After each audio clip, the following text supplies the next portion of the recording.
L'été dernier, à l'heure du petit déjeuner, on pouvait entendre ce genre de phrase sur France Inter. J'y justifie le fait que Freud n'était pas plus misogyne qu'il était homophobe et que le complexe d'Oedipe est aussi réel que l'angoisse de castration. Des propos parfois un peu étonnants, diffusés tous les matins à 8h50 pendant plusieurs semaines. La psychanalyse n'a pas peur de dire ce qu'elle voit, comme un bon parent dévoué qui viendrait nettoyer avec courage et tendresse les déjections physiologiques de son bébé. Et si vous avez en tête l'épisode précédent sur les dérives liées à la formation des psychanalystes, vous devriez déceler une des nombreuses erreurs entendues dans cette chronique. La psychanalyse, elle, le guérit en donnant du sens à l'origine de ses souffrances et en revenant sur les scénarios relationnels qui l'ont blessé.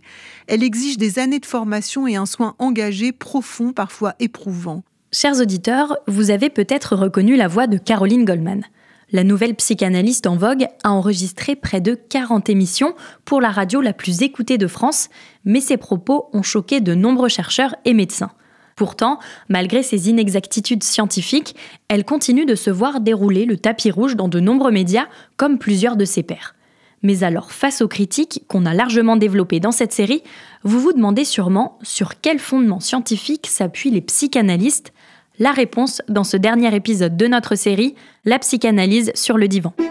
On dit souvent qu'en venant voir un psy, le patient a déjà fait la moitié du chemin. Une métaphore n'a pas un sens littéral. Vous êtes victime d'une hallucination. C'est devenu une obsession. Parce que j'ai tout lu Freud. Pour clore cette série, j'ai fait de nouveau appel à Victor Garcia, journaliste au service Sciences et Santé de l'Express. Bonjour Victor. Bonjour. Victor, on a vu que la psychanalyse était très présente en France et on a pu constater les dérives qui en découlent. Mais maintenant, il y a sûrement une question que nos auditeurs se posent. Que dit la science de cette pratique ? Alors, si on veut répondre à cette question, il faut distinguer deux aspects. C'est assez important. Il y a ce que la science dit de la théorie psychanalytique et ce que la science dit de son efficacité dans la pratique, c'est-à-dire pour soigner les troubles mentaux.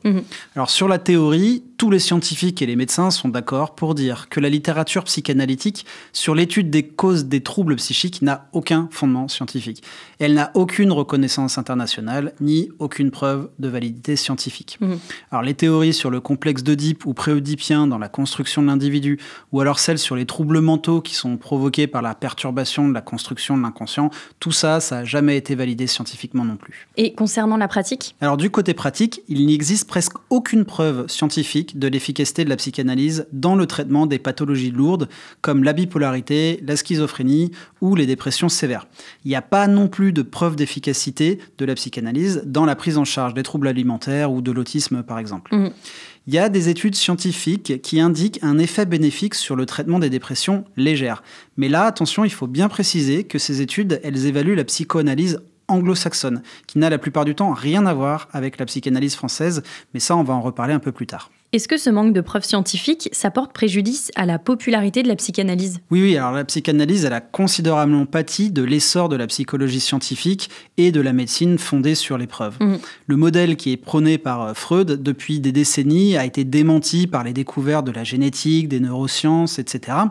Mais malgré tout, la psychanalyse, elle garde, comme on l'a expliqué dans toute cette série, une grande popularité en France. Et pourtant, on l'a vu avec le cas de l'autisme dans l'épisode précédent, ça peut être très dangereux de traiter des troubles lourds quand on sait que les psychanalystes ne sont pas médecins. Oui, tout à fait. La psychanalyse, en fait, elle favorise l'idée que tout est d'origine psychologique, notamment pour les troubles du dysfonctionnement, comme la dyslexie, la dyscalculie ou la dysorthographie, pour lesquels de véritables traitements sont nécessaires. La psychanalyse, en fait, elle va chercher une cause profonde à ces troubles. Bien souvent, elle va accuser les parents, notamment la mère, d'être responsables. Alors qu'en fait, le patient, il a simplement besoin de méthodes pour, par exemple, réapprendre à lire ou réapprendre à écrire. En 2018, d'ailleurs, il y a eu un rapport consacré aux troubles spécifiques du langage et des apprentissages, ce qu'on appelle les TSLA, qui a préconisé une démarche neuropsychologique avec un dépistage du trouble et un diagnostic de la spécificité de ce dernier. Pourtant, au sein de nombreux établissements, dont les centres médico-psycho-pédagogiques, ce qu'on appelle les CMPP, c'est des établissements gratuits qui accompagnent les enfants et les adolescents qui sont atteints de divers troubles. Là, la majorité des psychologues et des psychiatres sont encore d'influence psychanalytique. Et donc, en fait, ils rejettent la plupart des diagnostics parce qu'ils ne veulent pas cataloguer les enfants, etc. Cataloguer l'enfant, qu'est-ce qu'on entend par là ? Alors en fait, il y a beaucoup de psychanalystes qui refusent tout simplement de poser un diagnostic parce qu'ils rejettent les classifications internationales des troubles mentaux ou alors parce qu'ils estiment qu'il y a un mal profond, invisible, que seuls eux, les psychanalystes, peuvent voir. Et quand ils acceptent de poser des diagnostics, alors ils vont le faire avec leur propre manuel de classification des troubles, des manuels qui sont évidemment reconnus que par eux-mêmes et en tout cas pas par la science. Tu as des exemples de ce que tu viens d'expliquer ? Oui, bien sûr, il y a un chercheur qui m'a raconté plusieurs cas, notamment celui d'un jeune adolescent qui présentait des symptômes typiques d'un trouble de déficit de l'attention avec une hyperactivité sévère, ce qu'on appelle les TDAH. Donc il est allé à l'hôpital, ce préadolescent, mais la psychiatre qui l'a reçu, il se trouve qu'elle était également psychanalyste. Et donc en fait, elle lui a posé un diagnostic de, je cite, disharmonie psychotique. Alors ça, c'est un terme qui est issu de la classification française des troubles mentaux de l'enfant et de l'adolescent, et c'est un manuel qui est d'inspiration psychanalytique. Donc résultat, le préadolescent, il est sorti de l'hôpital avec un traitement antipsychotique lourd, qui n'était pas du tout approprié, voire dangereux pour lui. Alors heureusement, ses parents, ils ont consulté d'autres médecins plus tard, qui n'étaient pas psychanalystes, et qui ont posé le bon diagnostic, et l'enfant est allé beaucoup mieux plus tard. Mais Victor, sans diagnostic basé sur des preuves scientifiques, comment est-ce que les psychanalystes de ces établissements soignent les enfants ? Alors c'est justement tout le problème. Si on n'a pas identifié la maladie, c'est vraiment difficile de la traiter. Freud, lui, disait que la psychanalyse ne doit pas proposer la moindre compréhension des faits observés. Et aujourd'hui, cette doctrine, elle reste largement pratiquée par les psychanalystes en France. On a donc une psychanalyse qui a des pratiques qui sont très éloignées des recommandations de la Haute Autorité de Santé, qui, elle préconise des psychothérapies qui sont basées sur la science ou alors des traitements médicamenteux.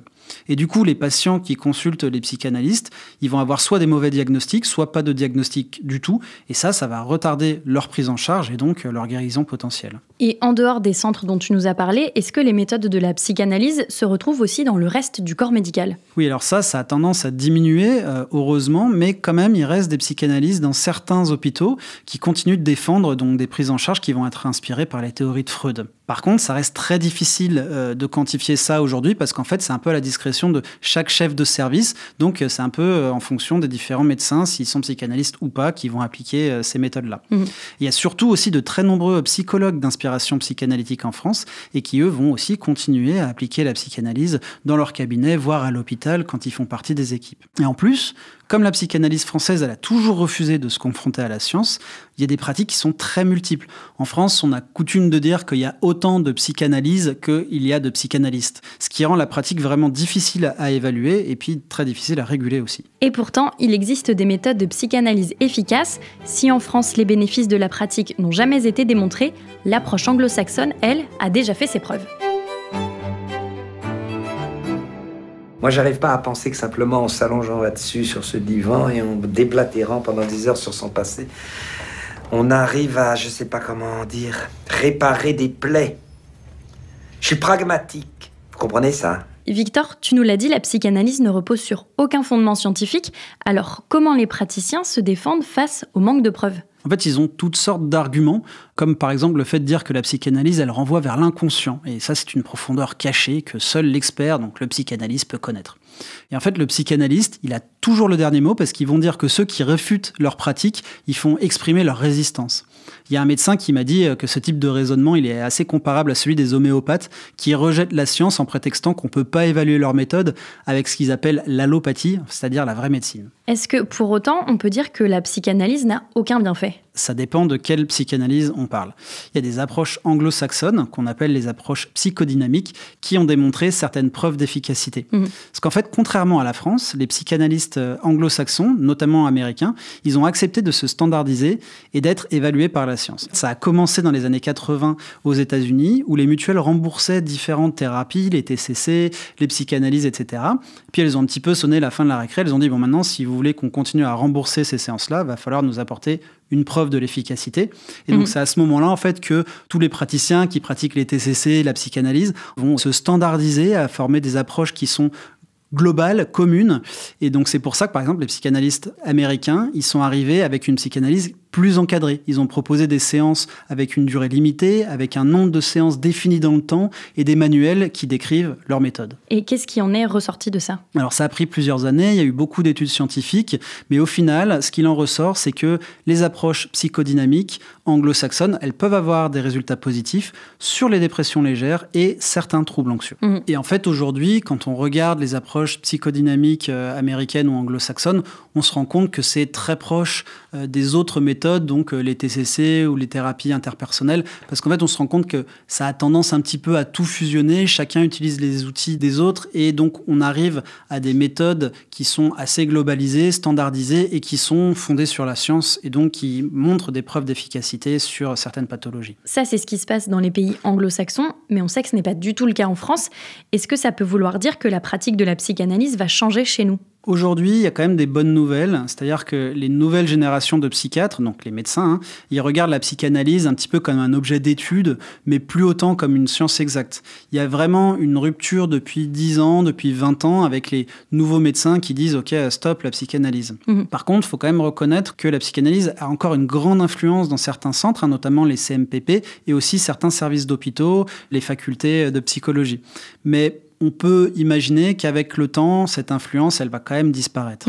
Aux États-Unis, par exemple, c'est plus du tout le cas. Un psychiatre que j'ai interviewé pendant mon enquête, le docteur Patrick Lemoine, il me disait, quand j'étais à Harvard dans les années 80, ceux qui voulaient s'orienter vers la psychanalyse étaient déjà vus comme des extraterrestres et personne ne les comprenait. Alors qu'en fait, à la même période, en France, la psychanalyse avait la vie belle. Sur la psychanalyse, la France aurait donc 40 ans de retard par rapport à ses voisins. Merci beaucoup, Victor, pour tes explications. Merci. Victor Garcia, journaliste au service Sciences et Santé de l'Express. Et merci aussi à tous ceux qui sont passés derrière le micro de La Loupe pour cette série, Étienne Girard, Stéphanie Benz et Alexis Da Silva, ainsi que notre expert, l'universitaire et ancien psychanalyste Jacques Van Driller. Tous nos articles sur la psychanalyse sont disponibles sur le site l'express.fr, une bonne raison de souscrire à un abonnement. Et c'est donc la fin de notre série, la psychanalyse sur le divan. On espère, chers auditeurs, que cette analyse des théories freudiennes vous a plu. Si c'est le cas, n'hésitez pas à nous le signaler par mail à l'adresse laloupe@l'express.fr. Vous pouvez aussi nous mettre des étoiles ou nous laisser des commentaires sur votre plateforme d'écoute favorite, Castbox, Spotify ou Apple Podcast par exemple. Cette série a été écrite et montée par Léa Bertrand et réalisée par Jules Cros.